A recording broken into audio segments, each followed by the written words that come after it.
1 বছর পর মায়ের বাড়িতে আবার চলে এসেছেন।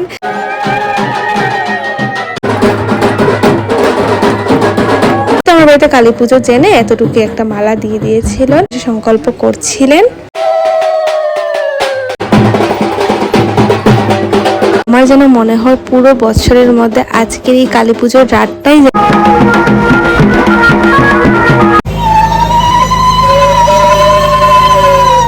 মা তোমার যেরকম সাজার ইচ্ছা তুমি ওনার হাতে সেজে নিও।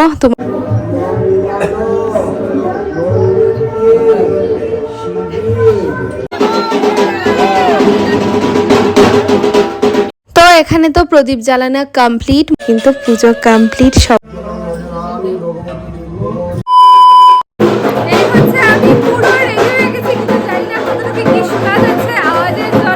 তো এতটুকুই তো ছিল আমার বাড়ির কালী পুজোর ফার্স্ট পার্টের ভিডিওতে। তোমরা আগে যেই ব্লগটা দেখতে পেয়েছো সেই ব্লগটাতে। তো আমি তো পুরোপুরি রেডি হয়ে গেছি, তোমরা দেখেই নিয়েছো। আর এখন যাব হচ্ছে মাকে আনতে। তো আমি পরেছি লাল পাড় সাদা শাড়ি, আর তাছাড়া পিসি, এই যে 2 পিসি কাকু ওরা সব রেডি হয়ে গেছে। এখানে ফটো টটো উঠছিল বাইরে।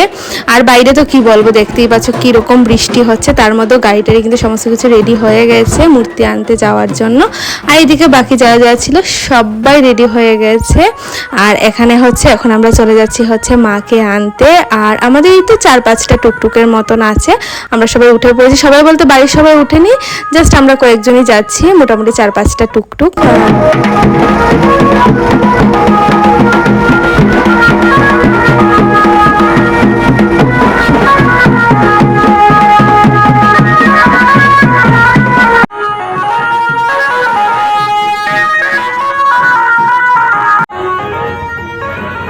এই তো মূর্তির দোকানের সামনে চলে এসেছি। আর তোমরা তো এই দোকানটা আগে থেকেই চেনো, কারণ কালকেও তোমরা দেখতে পেয়েছিলে যে আমি এসে মায়ের শাড়ি গয়না সমস্ত কিছু দিয়ে গেছি। আর এই তো মাকে কিন্তু খুবই ভালো লাগছিল, তারাও তোমাদেরকে ক্লোজ থেকেও দেখাবো। তো তার আগে হচ্ছে মাকে একটু আরতি করে নেব। তো এখানে ধূপকাঠি মোমবাতি জ্বালিয়ে নিলাম, আর নিয়ে হচ্ছে মাকে একটু আরতি করে নিচ্ছিলাম।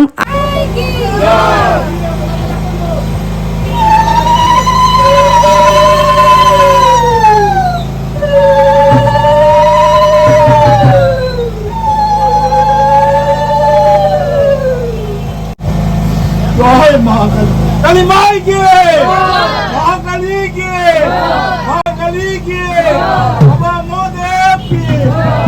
তোমরা তো জানোই আগে থেকে যে আমি অনেকটা টেনশনে ছিলাম মায়ের মূর্তি নিয়ে, কারণ কীরকম বানাবে বুঝতে পারছিলাম না। আর তখনই মাকে বলে গেছিলাম যে মা তোমার যেই রকম সাজার ইচ্ছা তুমি ওনার হাতে সেজে নিও, তোমার যেই রকম ভালো লাগে সেই রকমই। আর সত্যি মাই যেন মানে সব কিছু করে সেজেছে, মানে এত ভালো লাগছিল। মায়ের মুখের দিকে তাকালে যেন মনে হচ্ছিল মানে সব থেকে সুন্দর মায়ের মুখটাই এই পৃথিবীর মধ্যে, মানে এত ভালো লাগছিল, মানে মুখে বলে বোঝাতে পারবো না তোমাদেরকে, এতটাই ভালো লাগছিল। ভিডিও থেকেও সামনে থেকে আরও বেশি ভালো লাগছিল। আর এখানে হচ্ছে এখানে এই যে লাইট টাইট খুলে নিচ্ছিল বৃষ্টি পড়ছিল বলে। আর এদিকে কিন্তু আমরা এখানে সবাই দাঁড়িয়েছিলাম। আর আমি কিন্তু খালি পায়ে আসি, আমি বাবা আমরা খালি পায়েই আসি মাকে নিতে, কারণ জুতো পরে আসার কোনো নিয়ম নেই। তাছাড়া আমরা যখন ঘট বোড়াতেও যাই তখনও আমরা খালি পায়েই যাই। আর তখন কিন্তু গুঁড়া গুঁড়া বৃষ্টি পড়া শুরু হয়ে গেছিলো, তো সেজন্য কিন্তু গাড়ির মধ্যে পলিথিনও লাগানো হয়ে গেছিল যাতে মূর্তি ভেজে না যায়। আর অনেকটাই টেনশনে ছিলাম বৃষ্টি যদি বেশি চলে আসে তাহলে কি করব সেটা নিয়ে।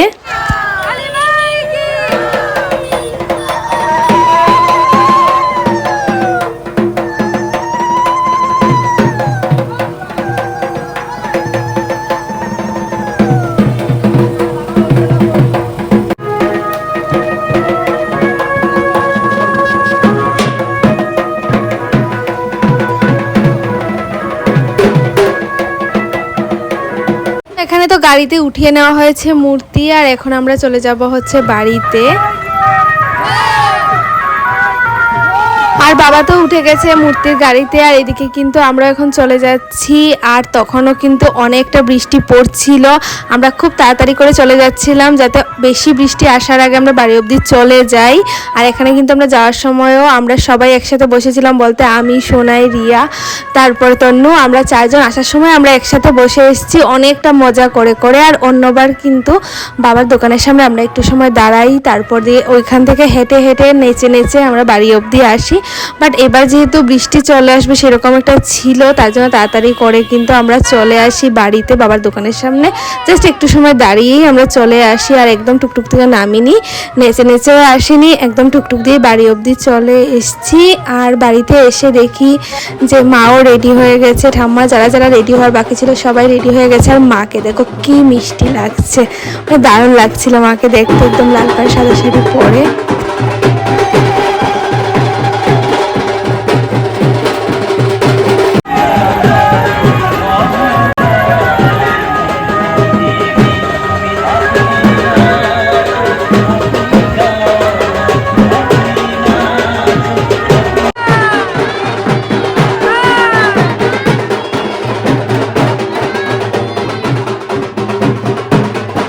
তো ফাইনালি মা 1 বছর পর মায়ের বাড়িতে আবার চলে এসেছেন, সেই আনন্দের আর কোনো সীমা নেই সত্যি। আর এখন মাকে বাড়িতে ঢোকানো হচ্ছে, পিসুরা কাকুরা সবাই মিলেই মাকে বসানো হবে। তার মধ্যে কিন্তু এখন মাকে বেদিতে বসানো হবে না, একটু সামনেই বসানো হবে, তারপর মায়ের আরতি হবে, তারপর মাকে আবার বেদিতে বসানো হবে। তো ফার্স্টে মাই কিন্তু মাকে বরণ করবে।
এখানে তো আমি বরণ করলাম, মা বরণ করলেন, এখন ঠাম্মা বরণ করছে, তারপর বাবা, কাকা, যারা যারা উপাস ছিল তো সবাই বরণ করা কমপ্লিট এখানে আমাদের ঘরের।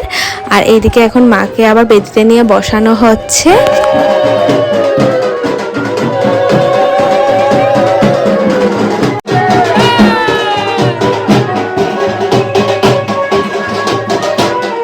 এখানে কিন্তু বরণ টরণ সমস্ত কিছু কমপ্লিট। তারপর কিন্তু আমরা সবাই মিলে একটু ফ্যামিলি ফটো, তারপর ফ্রেন্ডসরার সাথে, পিসি, মাসি, মামি সবার সাথে অনেক অনেক ফটো উঠলাম। তো তার মধ্যে কিছু কিছু ফটো তোমাদের সাথে শেয়ার করলাম। তারপরই কিন্তু বৃষ্টিটা একটু কমলো। আর এদিকে এখন আমরা যাচ্ছি মায়ের ঘট বুড়াতে, তো এটা বাবাই নিয়ে যায় মাথায় করে। তো আমরা চলে এসেছি হচ্ছে ঘাটের সামনে। আর এখানে হচ্ছে প্রথম গঙ্গাকে নিমন্ত্রণ করা হবে, তারপরে হচ্ছে গড়বুড়ি সেই জলটা নিয়েই নিয়ে যাওয়া হবে আর কি ঘটের জন্য। তো এখানে হচ্ছে মা এখন গঙ্গাকে নিমন্ত্রণ করছিল একদম মিষ্টি সিঁদুর যা যা নিয়ম হয় আর কি তা সব কিছু দিয়ে। আর এটাও কিন্তু আমরা খুব তাড়াতাড়ি করে করছিলাম, কারণ যদি বৃষ্টি চলে আসে সেজন্য, কারণ বাড়ি থেকে অনেকটাই দূরে পুকুর, সেখানে আমরা এসেছি। আর দেখতে পাচ্ছ তো একদম লাইট নেই, একদম মোবাইলের ফ্ল্যাশ জ্বালিয়ে জ্বালিয়ে আমরা এখান থেকে জল নিচ্ছিলাম। আর এই যে বাকি সবাই এখানে দাঁড়ানো ছিল।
মূর্তি আনলাম, ঘট বুড়িয়ে আনলাম, তারপর অনেকটা সময় ডান্স করলাম। আর এখন হচ্ছে এই শাড়ি ব্লাউজটা বের করে নিয়েছি, এটাও একদম নতুন। তো এখন স্নান টান করে আবার এই শাড়ি ব্লাউজটা পরে নিয়েছি, কারণ হচ্ছে এখন ঠাকুর ঘরে একটু কাজ করতে হবে গিয়ে। আর শাড়িটা পরেই কিন্তু কয়েকটা ফটো তুলে নিলাম। তাছাড়াও আমাদের যারা ছিল আমরা পুরো গ্রুপ একসাথে অনেকগুলো ফটো তুলে নিলাম। আর যা যা ছিলাম আর কি, মানে কারণ এরপর তো আর ফটো উঠানোর সময় পাবো না, তো সেই জন্য সবার সাথে অনেকগুলো ফটো উঠে গেলাম। তাছাড়া আরও অনেক ফটো উঠেছি, জাস্ট কয়েকটাই দিলাম, মানে তোমাদের সাথে ভিডিওতে শেয়ার করলাম। আর এখানে এসে হচ্ছে এখন কালিমাকে যে মালাগুলো পরানো হবে সেগুলো এক এক করে পুরোহিতের হাতে দিচ্ছিলাম। উনি এক এক করে সুন্দর করে মাকে মালাগুলো পরিয়ে দিচ্ছিলেন। তো প্রথমে হচ্ছে এই কালির যে কাগজের মালাটা সেটা পরিয়ে দিলেন। তারপর হচ্ছে তোমরা যে আমার কালী পুজোর ব্লগের ফার্স্ট পার্টে দেখেছিলে আমি সকাল সকাল এসেই মায়ের জন্য একটা রাজমালা গেঁথেছি, সেই মালাটাকেই এখন মাকে পরিয়ে দেবে। আমি সকাল প্রায় 9:30 10টার দিকে মালাটা গেঁথেছি, আর এখন বাজে রাত প্রায় 10:30 থেকে 11টা, প্রায় 12 ঘন্টা হয়ে গেছে মালাটা গেঁথেছি। তো সেজন্য ফুল তো মজেই গেছে, তার সাথে সাথে বেলপাতাও। কিছু করার নেই, প্রত্যেকবারই সেম হয়, যেহেতু আমাদের নিশিতে পুজো হয়, মানে ফুলগুলো মজেই যায়। যাই হোক, এখানে আমি মালাটাকে উনাকে রেডি করে দিলাম। উনি হচ্ছেন মাকে পরিয়ে দিচ্ছিলেন মালাটা। তো সেকেন্ড যে মালাটা পরানো হচ্ছে সেটা হচ্ছে এই মালা। এই মালাটা পরানোর পর হচ্ছে থার্ড যে মালাটা পরাবে সেটা হচ্ছে বেলপাতার মালা। তবে আমাদের যে এই বড় রাজমালাটা হয় সেটাই হচ্ছে মেইন মালা। এই মালাটা একদম ঘট অবধি আসে, তোমরা ভিডিওতে দেখতেই পাচ্ছ। এটা হচ্ছে একদম শিবের বুকের সামনা দিয়ে একদম ঘট অবধি আসবে, ঘটের উপর অবধি রাখা হয় এই মালাটাকে এনে। তো এটাই হচ্ছে আমাদের যে কালীর জন্য মেইন যে মালাটা হয় সেই মালাটা। আর থার্ড আমি যে মালাটা বানিয়েছি সেটা হচ্ছে বেলপাতার মালা, সেটাও কালীর মাকে মাকে দেওয়ার জন্যই বানানো হয়েছে, বাট শিবের মালাটা যেহেতু বানানো হয়নি, তো সে কারণে হচ্ছে এই বেলপাতার মালাটা ও শিবের গলায় দেওয়া হচ্ছিল। বাট এই মালাটাও কিন্তু পুরো আগের মালারই সাইজ, একদম মায়ের গলা থেকে একদম ঘট অবধি চলে আসতে হলে কিন্তু এই মালাটা দেওয়া হয়েছে তারপর শিবের গলায়। আর এটাও কিন্তু বেশ ভালো লাগছিল, তোমরা দেখো, আমি ক্লোজলি তোমাদেরকে দেখাচ্ছি। এই দেখো কি ভালো লাগছে না দেখতে। আর শিবের ঠাকুরের মুখটাও কিন্তু বেশ সুন্দর হয়েছে দেখতে এবছর। তারপর কিন্তু থার্ড যে মালাটা হচ্ছে সেটা হচ্ছে এই যে রজনীগন্ধার মালা। আর এই রজনীগন্ধার মালা নিয়ে কি বলবো তোমাদেরকে, সেটা নিয়ে আমি আলাদা একটা ভিডিও করব, কারণ এরকম ফুলের সার্ভিস দিলে সত্যি ভালো লাগে না। যাই হোক, এই কথাটা এখন আর তুলছি না, তবে এটা বলতেই হচ্ছে যে আমাদের ধর্মনগরে একদমই ভালো কোনো জায়গায় মালা পাওয়া যায় না। এই মালাটা আমি অনেকটা লম্বা আমি অর্ডার দিয়েছিলাম, বাট এটা অনেকটাই ছোট এসছে। আর বলেছিলাম যে কুঞ্জতে যে রজনীগন্ধার মালাগুলো ইউজ করা হয় সেগুলো দেওয়ার জন্য, বাট জানি না ওনারা কেন এরকম দিয়েছেন এতটা শর্ট। হয়তো আমার বাড়িতে কালী পুজো জেনে এতটুকু একটা মালা দিয়ে দিয়েছিলেন। যাই হোক, মাকে তো পরাতেই হবে, তো সেজন্য মাকে এটা পরিয়ে দিলেন। কিন্তু ভালো লাগছিল, বাট একটু লম্বা হলে আরও বেশি ভালো লাগতো। তো আমি তো সাইডে থেকে বলে দিচ্ছিলাম, আর পুরোহিত মশাই যে ছিলেন উনি একদম পুরো সেট করে দিচ্ছিলেন। অ্যাকচুয়ালি গয়না মালা এত বেশি হয়ে গেছিল না, মায়ের শাড়ি তো পুরো দেখাই যাচ্ছিল না, তাছাড়া গয়নাও অনেকটা ঢেকে গেছে মালাগুলার জন্য। 2-3টে মালা হয়ে গেছে মায়ের এখানে। তো যাই হোক, উনি খুব সুন্দর করে সব কিছু ম্যানেজ করে দিয়ে দিলেন। আর এখানে আমি দাঁড়িয়ে দেখছিলাম সব কিছু ঠিকঠাক আছে কি না। তাছাড়াও যে ঠাকুর ঘরে যা যা কাজকর্ম হয় আর কি সব কিছু একটু হাতে হাতে এগিয়ে দিচ্ছিলাম ওনাকে, কারণ মা তো বসে গেছে ওইদিকে ভোগ সাজানোর জন্য, আর আমি এইদিকে পুজোর সমস্ত কিছু সামনে আছে, তাছাড়াও যা যা আছে আর কি সব কিছু একটু এগিয়ে দিচ্ছিলাম। আর এইদিকে তো মণ্ডলের আঁকা কমপ্লিট, এখানে এখন ঘট বসে যাবে। আর মণ্ডলটাও কিন্তু খুব সুন্দর হয়েছে, তাই না? মনে হচ্ছিল যেন গামছাটার নিচে একটা যেমন মানে কিছু কাপড় বিছিয়ে রেখেছে সেরকম লাগছিল দেখে, কিন্তু এটা কিন্তু পুরোই আবির দিয়ে বানানো, ওনার হাতের খুবই সুন্দর উনি এটা করেন। আর এইদিকে কিন্তু ঘট বসানোর আগেই কিন্তু এখানে বসে গেছে বাবা পুজো সংকল্প করার জন্য, এটা বাবাই করে থাকে।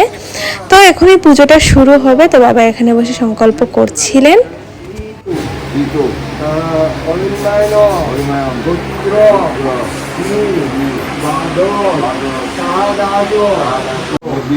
বাৎসরিক ভগবতী শ্রীমৎ ক্ষমাকালী দেবী কাম পরিবারায়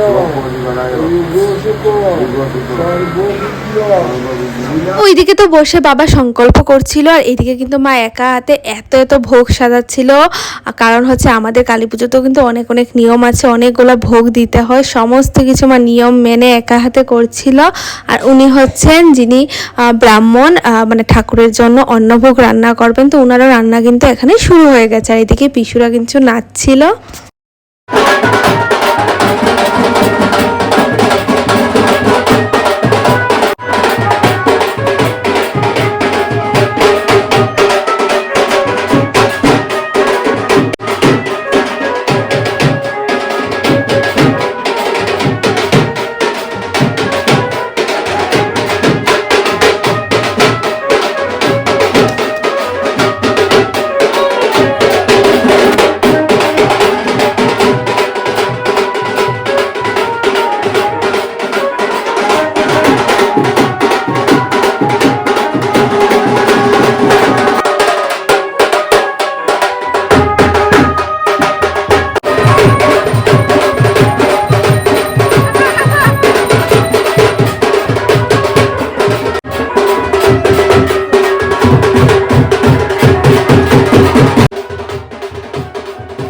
এখন বাজে হচ্ছে রাত প্রায় 12:30 থেকে 1টা। নিচে তো পিসুরা নাচছিল, আর ওপরে কিন্তু মামিরা দেখতেই পাচ্ছ নাচছিল।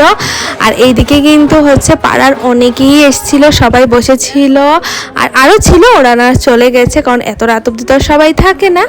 তো এখানে হচ্ছে আমরা এখন বসে গেছি 108টা প্রদীপ রেডি করার জন্য। বাট তোমরা কিন্তু আমার সাইডের ব্যাকগ্রাউন্ডটা একটু ইগনোর করো, কারণ এখানে যেহেতু আমাদের 3 দিন ধরে কালী পুজো চলবে, তো সেজন্য ঠাকুর করে অনেক বাজারই এখানে ছিল, থাল সবজি ফল টল সব কিছু, তো এই জায়গাটা একটু ইগনোর করো।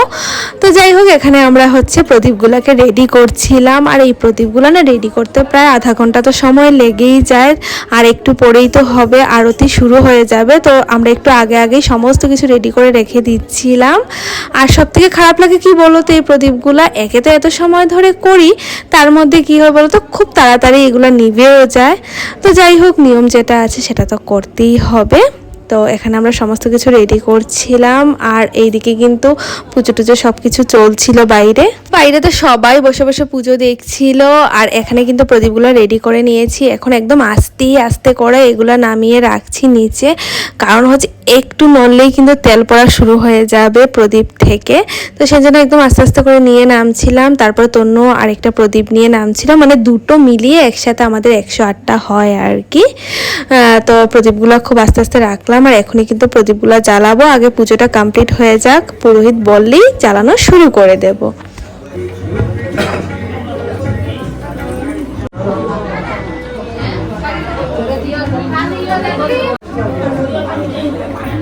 পুরোহিত বলতেই কিন্তু আমি 4-5টা মোমবাতি নিয়ে নিলাম, আর সেগুলোকে জ্বালিয়ে সবার হাতে একটা একটা করে দিয়ে দিলাম, কারণ সবাই মিলিয়ে আমরা 108টা প্রদীপ জ্বালিয়ে থাকি। একা জ্বালানো তো সম্ভব নয় এতগুলা প্রদীপ, তো সবাই জ্বালিয়ে থাকে। আর লাস্ট অবধি তো আমরা 4জনই পুরো প্রদীপ জ্বালানোটা কমপ্লিট করলাম। আর সত্যি বলতে এই দিনটা যেন পুরো বৎসর ধরে ওয়েট করে থাকে। আমার যেন মনে হয় পুরো বছরের মধ্যে আজকের এই কালী পুজোর রাতটাই যেন সব থেকে বেশি ভালো কাটে, এই রাতটাই সব থেকে বেস্ট। কারণ এই রাতে মা কালী থাকেন আমাদের বাড়িতে, আর এটা হচ্ছে মা কালীর পুজোর রাত। এই রাতে এক একটা মুহূর্ত সত্যি ভোলার মতো নয়। আবার যেন এখন ভাবছি আবার সামনের বার মা আসবে, আবার পুজো হবে, সেগুলোই ভাবছি। যাই হোক, এখানে হচ্ছে আমরা সবাই মিলে এখন প্রদীপগুলো জ্বালাচ্ছিলাম মায়ের নাম নিয়ে।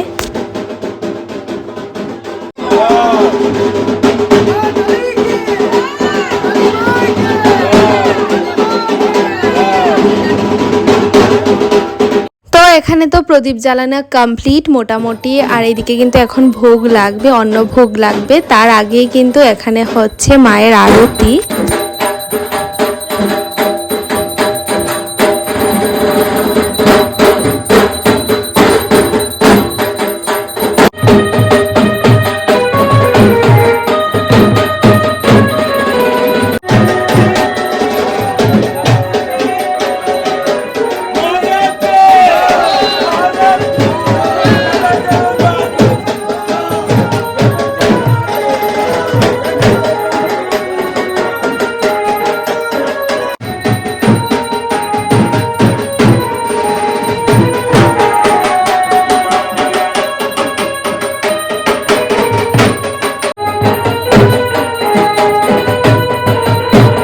মায়ের এখানে কিন্তু পর্দা দেওয়া হয়ে গেছে, কারণ মায়ের এখানে লাগানো হয়েছে এখন অন্ন ভোগ। আর এখন বাজে রাত প্রায় 3টা মতো, আর এখানে আরতির পর ভোগ লাগানো হয়েছে, আর সবাই এখানেই আছে।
কালীর আরতির পর ভোগ লাগানোর পর কিন্তু আমরা প্রায় 1 থেকে 1.5 ঘন্টা ধরে বাড়ির সবাই মিলে খুব মজা করেছি, খুব নেচেছি। মানে তার মধ্যেই কিছু মুহূর্ত তোমাদের সাথেও শেয়ার করলাম। তো পুজো তো প্রায় এখন শেষই, আর এখন হচ্ছে মা একটু ঠাকুরকে আরতি করছিল, তারপর বাবা করছিল, আর এখানে এক্ষুনি কিন্তু যজ্ঞ শুরু হয়ে যাবে, কারণ পুজো আর একটু সময়ই বাকি। যজ্ঞটা হবে, অঞ্জলিটা নেব, তারপরে কিন্তু পুজো শেষ। যাই হোক, অনেক মজা করলাম, অনেক ভালো একটা সময় কাটাচ্ছি। এখন কিন্তু কালী পুজোর মহাযজ্ঞ শুরুও হয়ে গেছে।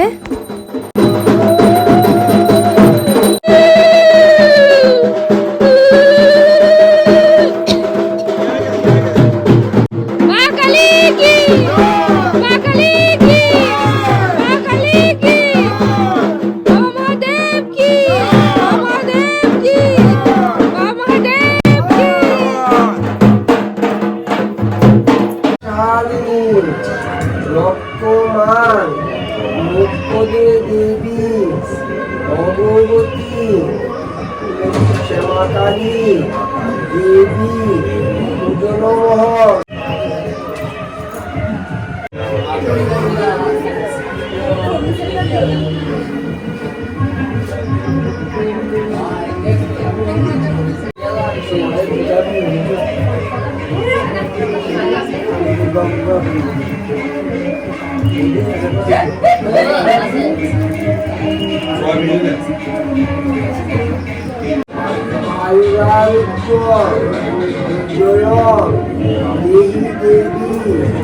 নমস্তে সচন্দন পুষ্প বিল্বপত্রাঞ্জলি শ্রীমৎ শ্যামাকালিকায় নমঃ।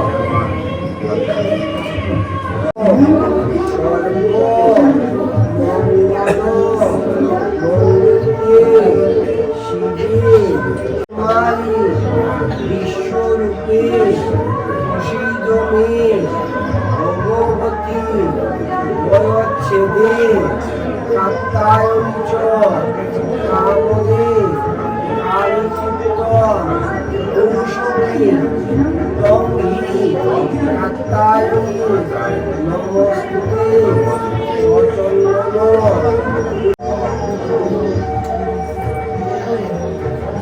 তো মায়ের এখানে যজ্ঞর পরে তো অঞ্জলিটাও নিয়ে নিলাম সবাই একসাথে। আর এখন হচ্ছে উপাস ভাঙার সময়, মানে হচ্ছে এই যে চন্দ্রামৃত দিয়ে উপাসটা ভাঙলাম। কাল মানে থেকে আজ প্রায় 24 ঘন্টা কিন্তু হয়ে গেছে, এখন প্রায় ভোর হয়ে যাচ্ছে। তো যাই হোক, আমি দুবার নিয়ে নিয়েছি, কারণ মহাস্নানটা এত টেস্ট হয়েছিল, আমি দুবার না নিয়ে পারলাম না। তারপর ভুলে মাথায় মুছে নিচ্ছিলাম, যাই না যদি মাথায় লেগে থাকে তাহলে তো আমার চুলটা পেকেই যাবে। তো যাই হোক, এখানে নিয়ে নিলাম। আর এদিকে কিন্তু পুজো কমপ্লিট, সব কিছু ঘট নেড়ে তারপর পুরোহিত মশাই যাবেন।